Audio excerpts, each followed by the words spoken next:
Municipal corporation revenue officer Narender ఇంట్లో ACB అధికారులు సోదాలు నిర్వహించారు. పెద్ద మొత్తంలో నగదు, బంగారం అధికారులు గుర్తించినట్లు సమాచారం.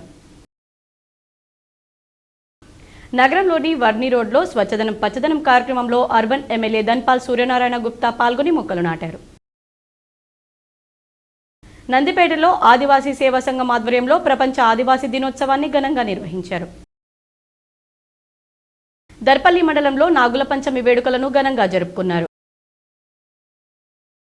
తెలంగాణ యూనివర్సిటీలో మాజీ మంత్రి మండవ వెంకటేశ్వరరావు జన్మదిన వేడుకలు ఘనంగా నిర్వహించారు. నగరంలోని కాంగ్రెస్ భవన్లో యువజన కాంగ్రెస్ ఆవిర్భావ దినోత్సవ వేడుకలు ఘనంగా జరిగాయి. వినాయక్ నగర్లోని భూలక్ష్మి మాతా మందిరంలో నాగుల పంచమి సందర్భంగా శుక్రవారం ప్రత్యేక పూజలు నిర్వహించారు. బాన్స్వాడలో నాగుల పంచమి వేడుకలు ఘనంగా నిర్వహించారు.